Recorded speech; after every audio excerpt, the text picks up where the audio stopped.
नमस्कार, मी ॲडव्होकेट मुक्ताई पवार आणि आजच्या या महत्त्वपूर्ण व्हिडिओमध्ये तुम्हा सर्वांचं मनपूर्वक स्वागत करते। तर मित्रांनो, मागच्या काही व्हिडिओमध्ये आपण बेलचे प्रकार आणि त्या प्रत्येक एका प्रकाराचं थोडक्यात विश्लेषण आपण पाहिलेलं आहे। तर आज बेलचा चौथा प्रकार आपण या ठिकाणी समजून घेणार आहोत। बेलचा चौथा प्रकार म्हणजे डिफॉल्ट बेल किंवा स्टॅट्युटरी बेल म्हणजेच हक्काचा जामीन। हा काय प्रकार आहे आपण या ठिकाणी थोडक्यात समजून घेऊया।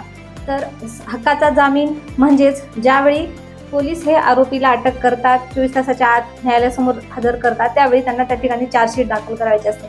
तर अशा कंडिशनमध्ये जर पोलीस हे चार्जशीट दाखल करण्यामध्ये अपयशी ठरले असतील किंवा त्यांचा जर तपास पूर्ण झाला नाही आणि त्यांनी चार्जशीट दाखल केली नाही, तर आरोपीने अगोदर जे कोणते बेलसाठी ॲप्लिकेशन केलेलं आहे ते ॲप्लिकेशन जर नामंजूर झाले असतील तर अशा कंडिशनमध्ये हा हक्काचा जामीन त्या आरोपीला मिळतो, तसा त्यांना अधिकार दिलेला आहे।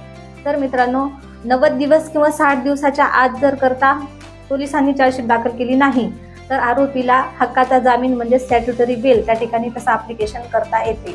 तर हा झाला बेलचा चौथा प्रकार, स्टॅट्युटरी बेल, डिफॉल्ट बेल म्हणजेच हक्काचा जामीन। तर हा झाला जामिनाचा चौथा प्रकार।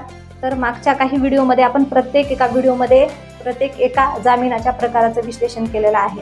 पूर्वी CRPCच्या 167 पोट कलम 2 नुसार जामीन दिला जायचा, तर बदललेल्या कायद्यानुसार म्हणजे भारतीय नागरिक सुरक्षा संहितेच्या BNSS याच्या कलम 187 पोट कलम 2 नुसार डिफॉल्ट बेल बद्दल त्या ठिकाणी विश्लेषण देण्यात आलेलं आहे। तर आपल्या हा कायदेविषयक माहितीचा व्हिडिओ तुम्हाला जर आवडत असेल तर ॲडव्होकेट मुक्ताई पवार ह्या माझ्या यूट्यूब चॅनलला नक्कीच सबस्क्राईब करा, इंस्टाग्राम पेजला फॉलो करा आणि माझ्या फेसबुक पेजला देखील फॉलो करा आणि आपल्या मित्रांशी हा व्हिडिओ नक्कीच शेअर करा। धन्यवाद।